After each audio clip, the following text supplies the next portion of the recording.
Okay, recording has started. Welcome everyone. Let's look at what is Splunk DB Connect and why most of the clients are using it. So if you can look at this screen, it simply explains as let it be any database you get. It's just one step connection which you can do to DB Connect app, which is available in Splunk. And that's it. You can simply query the data from the database, and if you have access to the database, write access, you will be able to write the data to database directly from the Splunk, which means you never have to log in directly to the database. You can manage everything from the Splunk itself, and which is in a very easy manner.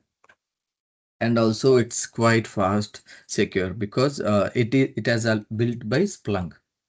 Okay, so I have just kept few of the famous databases here. It's not that whatever is not here is not supported by Splunk. Splunk can also support many other databases. Okay. So the main section which we might get lot of troubles or lot of errors while we doing is settings. Under the settings, we have general, drivers, key store, and HECs are not so important, but I wanted to discuss. So let's talk about general and drivers. General is where you do all the Java runtime environment setup or JDK.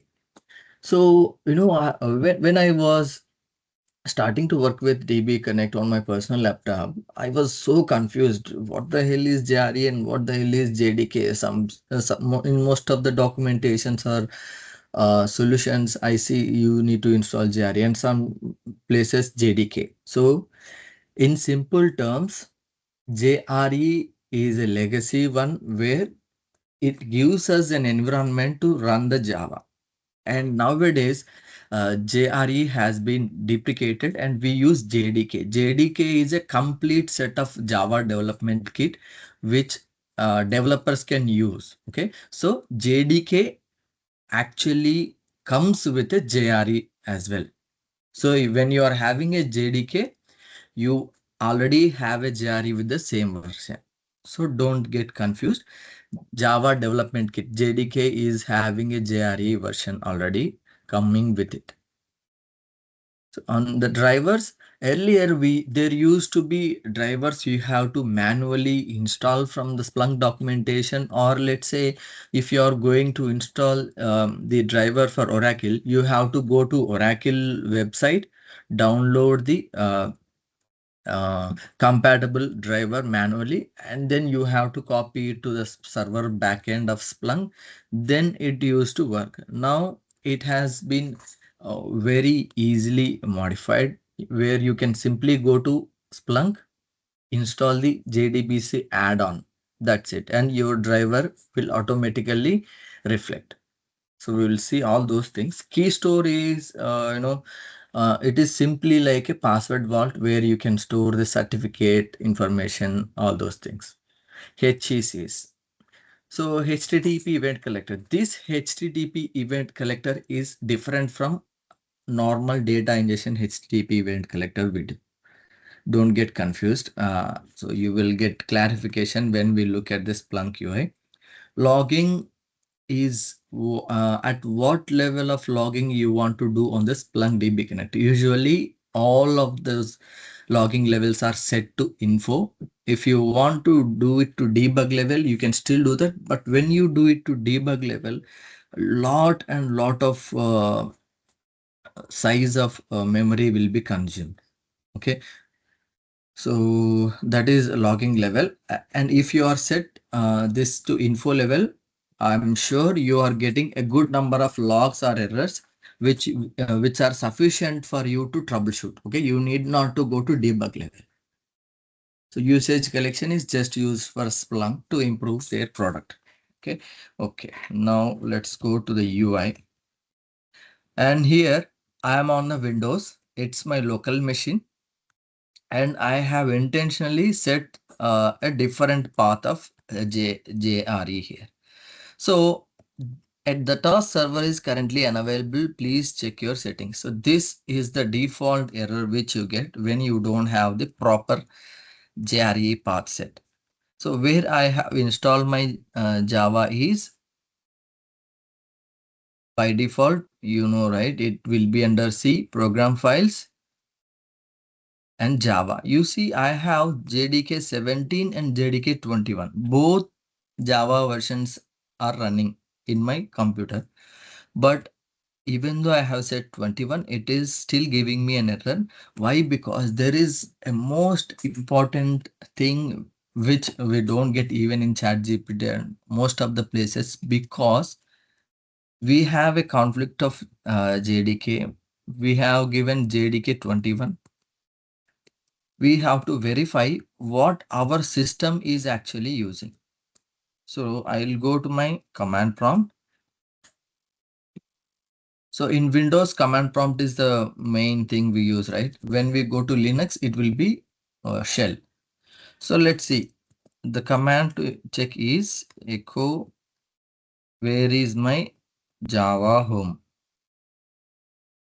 So where is my Java home? It is program files Java JDK 17. So my system, it has been told to use JDK 17. The path for Java is this. And that is the reason, even though I have given the correct path of JDK and JDK 21 is actually supported, still I'm getting the error. So you have to make sure this Java path, your system set Java path is properly correct. So now I will put it 17. Okay. I'm clicking on save. And you need not to bother about any other settings here, because from automatically when you set the JDK path, task, server, port, all these details are auto-filled. You have to make sure you have downloaded the supporting JDK and Java home is set in your system and here. So that's it. The task server has been restarted successfully. If there is any error, it will give you an error. All right. Now you don't see that error. It's gone, which means when you see nothing here, that means your Java is working properly fine and it is able to fetch from your local machine. Even though if it is not local machine, let's say you are in some server called Splunk -123 server, let's say. Okay. So where this app will check within this server, and this is the path it will be trying to check for JDK. Okay. So you need not to modify or fill anything. It will be automatically done. And that's it. I have also given what are the commands to set. So if it is Windows, you can open the command prompt, set X Java home and the path for JDK. So what is the path for JDK here? This one within this. So I will copy this path and give it. Okay.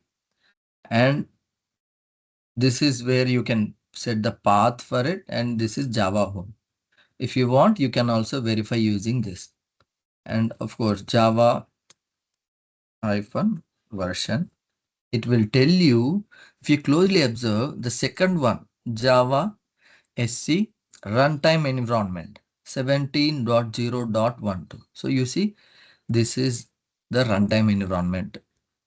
This is actually coming from a JDK. So you also have this SRE, JRE, Java runtime environment. Okay. So in the similar way, if you are using a Linux, export java_home equals to, you need to give the path. Ideally, it will be file system /user or /opts java, wherever you have the JDK installed, and export. This will set in Linux environment. And how you can check here, there is echo. Here you see $java_home. But in Windows, you see %java_home. Okay. Any questions still here?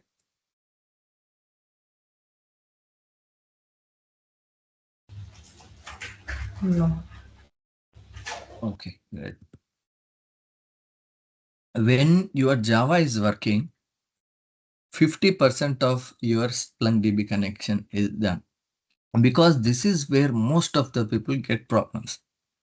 So that is the reason after doing lot of troubleshooting and all, I came to know this home, your system home, and you have to have a valid once installed. This will be vary based on which version of Splunk you are using. So for example, I am using 10.4.0 Splunk Enterprise. For that, it will automatically populate what versions is it going to follow. Okay. So next is drivers. So the next main thing is the drivers. So what are these actually drivers? Why do we need them? We can just give a username, password, IP address, and it can connect, right? No, it doesn't work in that way for databases. Databases need to understand what the request in the specific format they can understand. That is something called database management system. So if you want to talk to a Oracle database, there will be particular set of protocols, all those kinds, which can be used. For example, if you are sending data you to universal forwarder and then heavy forwarder and then indexer, what is the protocol used? TCP protocol. Of course, you are just giving monitoring stanza, index, source type, and it is going. But it actually uses TCP output protocol to send the data. In the similar way, here databases also need to communicate. So that is why we need the drivers.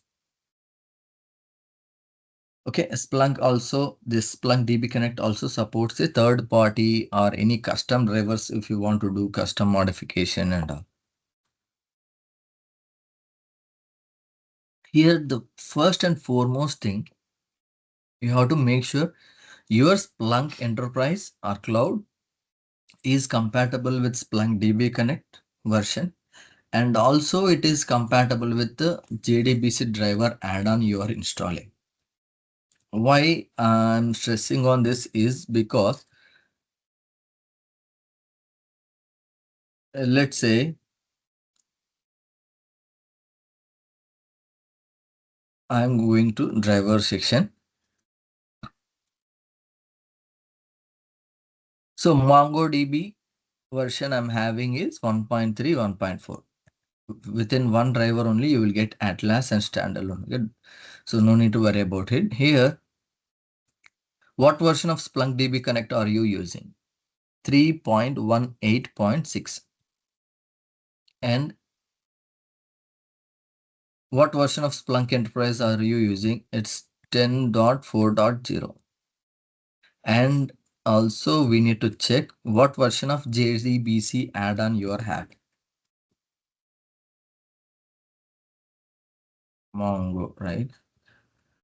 So as I mentioned, you need not to download and put it in the backend of Splunk. So you can simply go to the Splunk store and install this add-on. So let me show you how. So I'm in the more apps. If I want to download MongoDB, so here Splunk DBX add-on for MongoDB JDBC. So you should see this keyword because sometimes you might just find Splunk DBX add-on for MongoDB. It is not going to help you. You must have JDBC. So this is already installed, and what version I am having, that is also important. Let me open it. This is in the Splunk base. Once you download this add-on and install it in your Splunk, and then if you click on the reload, it will automatically populate here without any issues. And there is an instance which I was not able to find in my production environment recently is I have this Splunk add-on for MongoDB JDBC. Fine, that is great. And when I checked in version history, it is from almost here. It is supporting all the Splunk Enterprise versions. I was having Splunk Enterprise 9 in my production environment. I downloaded it. Still, it is not showing up here in the drivers. So I troubleshoot a lot of things. Everything looks good. So then I had no clues what is going to happen. So I had to raise a case with Splunk. Then we realized MongoDB driver supports from Splunk DB Connect version of 3.15 or later. But here you just get the version history and compatibility of Splunk Enterprise. You're not seeing the compatibility of Splunk DB Connect to this add-on, right? So there is possibility this might happen. Okay. So after you have done everything perfectly and you don't find anything in the internal logs, so you need to check with the Splunk team. You need to raise a case that this is a version of Splunk, Splunk Enterprise or Splunk Cloud.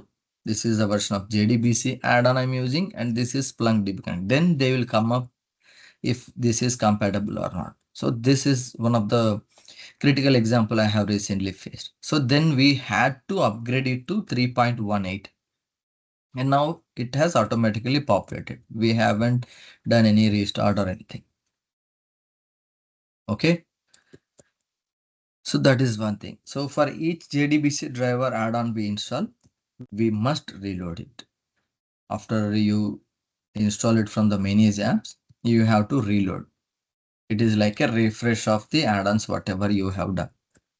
So what happens in the backend? What happens in the backend is,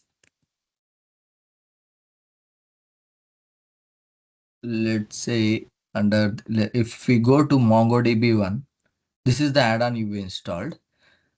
You will be having your drivers in the library and DBX drivers. Here is the JAR file, which is showing as a driver in the UI. So earlier what used to happen is we used to download it manually, and even now if you are having any third-party drivers or custom drivers, you need to take it to Splunk App DB Connect drivers. So not actually in the jars. I think it is supposed to be in drivers or maybe jars. So if you have any custom database, you need to download that relevant jar file. You need to keep it in this path, and Splunk will automatically try to pick up either from the add-on or here. And let's say I have a MongoDB driver. I have MongoDB driver in both add-on and in the DB Connect app also. So both are right places only, but because we have, when we this add-on thing added, so this DB Connect driver is going to be simply ignored. Okay. So the priority will be whatever the driver that is in the add-on.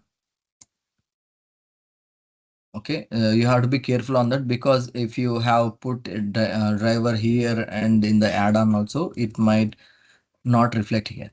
So you have to be having only one driver either in the add-on or in the DB Connect. In the next video, we will be discussing about identity and connections.